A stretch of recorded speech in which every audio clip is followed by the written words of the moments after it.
All right, let me explain this 1v3 I had with smoke, and I got most of my kills with the SMG-11.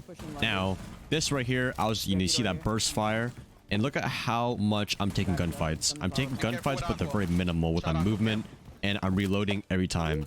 See how I'm, utilizing the environment I made with the smoke setup. So I'm basically being patient right here. Right here, I get the call that one's Aqua and one's 90 side. So look at how I'm holding these angles and being ready to use that short mag of mine. So right here, I get the headshot him because I'm aiming at chest and I get that recoil headshot. But right here, I'm always having my crosshair on head level and ready to take that gunfight. Then obviously, I have the smoke of the best kit in the game. Now I switch to the shotgun because SMG-11 is good up close, but this is where I would rather use a shotgun, and I just clutch around. So is there But one thing you guys can take away from that little clip right there before I go into more details is minimizing how much of gunfights I can take, capitalizing on that, and when I can find 1v1s. 1v1s is the best thing you can do in a clutch situation to get that man count lower. With the SMG-11, you need to be quick and decisive, and that's how you become better with the gun. The 4 categories you need to know in order to be good with the SMG-11 no matter what rank you are. The best thing about the SMG-11 is that if you learn these categories, not only you'll be good with the SMG-11, but it will carry on to your overall siege skill as to why a lot of pros and high level players use this weapon. Let's start with the first category, which is obviously recoil.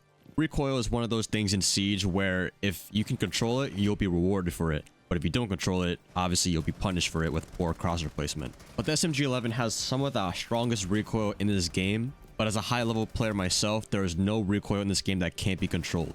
Go into a practice range or a custom match and try mirroring the recoil. However much it goes up, use your mouse to pull down. Or if you're a controller, just look down as much as the recoil decides to go up. That way you balance it out and your crosshair stays on wherever you wish. If you struggle still controlling it and you're still pulling down as much as you can, try adjusting your sensitivity instead. Develop enough muscle memory, that way you can control recoil at any time you want. I would recommend that you don't change your horizontal sensitivity like your normal ones, rather go to advanced ADS options and go to the 1x because the SMG-11 is a 1x. If you struggle controlling the recoil, higher up the ADS a little bit.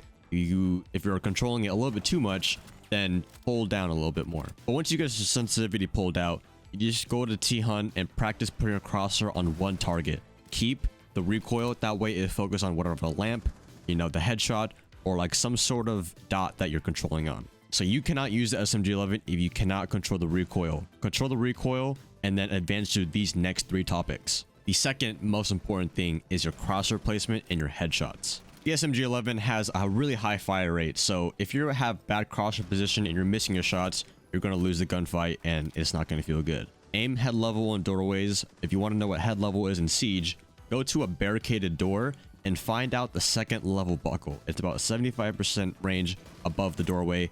And now, if you have that imaginary buckle on every doorway that you go to, you're going to be having really good crosshair placement. The thing about the SMG-11 is that headshots are, you want to go for them, but you can also live with body shots. With how much fire rate and damage that it does, you can melt people like it's a freaking Uzi. I would say body shots are only good, if it's a hard target to hit, but you always want to go for the headshot because that's where it is most dominant. SMG-11 has some of the highest fire rate in this game, and in a game where siege is a one-shot headshot, you have a better chance at landing the headshot rather than someone else does. The sad truth is some dude could be literally aiming at your crotch, and if they don't control the recoil, that thing is going to shoot straight up and accidentally hit you in the head. That's how broken the SMG-11 is in this game. But moral of the story, headshots are the most advanced way to use this weapon. So if you have good crosshair placement and you're landing headshots pretty easy, I'm telling you, man, you're going to win so many more gunfights. And this doesn't only work for the SMG-11. This works for any gun that you have.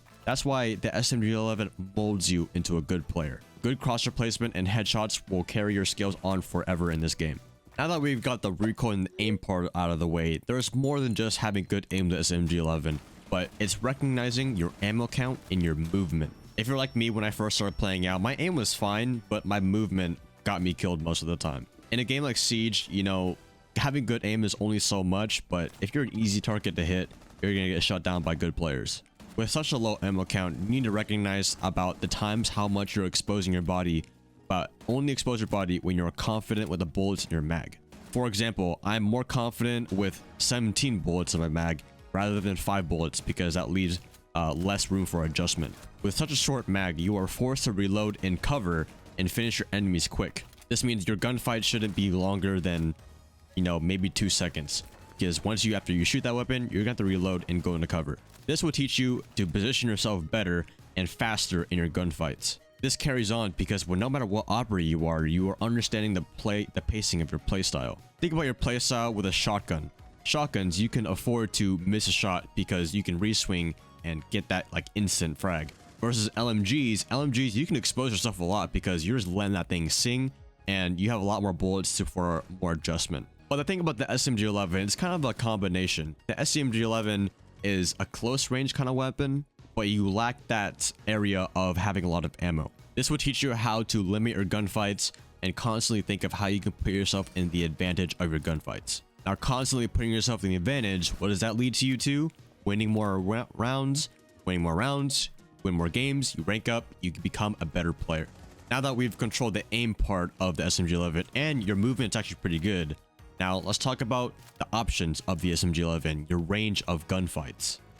In Siege, a headshot is a one shot no matter the range. So you could literally be across the map and shoot someone from literally anywhere. Lucky for us, the SMG-11 is all about headshots, but what matters is our confidence to land those shots at that range. Close range, you can melt people due to the fire rate, but long range, only one out of the 17 bullets need to land. So players with good recoil control, good movement, and their choice of their gunfights wisely will be more rewarded than undisciplined players. So when you're confident in yourself of the range of the gunfight, you could basically kill anybody in this game. Now I know that's a lot to remember, those 4 categories of recoil, crosshair placement, head level, and your range of gunfights with your movement. The important part you should take with from this video is to be comfortable with the recoil. There should be little to no times where the recoil gets you killed because that is mandatory. What is also mandatory is that you're required that you aim head to chest level all the time. Do not shoot people in the foot with this thing. There is no room for error or you will die. Nobody is perfect. Even pros struggle landing shots with the weapon, but that's okay. Pros are always trying to learn how to get better and improve every day. That's why you should improve your crosshair placement. With a low ammo count, learn how to take wiser gunfights. Land the first 10 bullets on the head or the body if you can. Otherwise, be ready to go back into cover quickly, swap weapons, or reload if you have time. There's less room for adjusting versus shotguns or LMGs with higher bullet count too. The range of gunfights has more options to the SMG-11 because you're headshotting people about 80% of the time. The SMG-11 teaches recoil control, crosshair placement, movement, and game sense on when you should be positioning yourself throughout the round. It also adds confidence knowing that you can land your shots. These fundamentals work towards your overall siege skill, which is why so many pros and high-level players use this weapon. It rewards those who can apply the right skills at the right time. Thank you guys for watching this video. I'm sorry if it was a little messy, but I'm getting better at scripting my videos, and I'm just really passionate about the SMG-11. I love this weapon. I will always use it until it gets nerfed. But if this did help you, please leave a like on this video. It will help more people see this video, and subscribe if you're new to the channel. We're on the road to 100,000, and I hope to share my knowledge to you guys because I love this game and I love helping people and seeing them succeed. If you have any questions about the recoil control or anything I missed in this video, comment below and I will respond and hopefully help you become a better SMG-11 player. But this weapon will literally mold you into a good player. So thank you guys for watching. I appreciate it, and have a good rest of your day.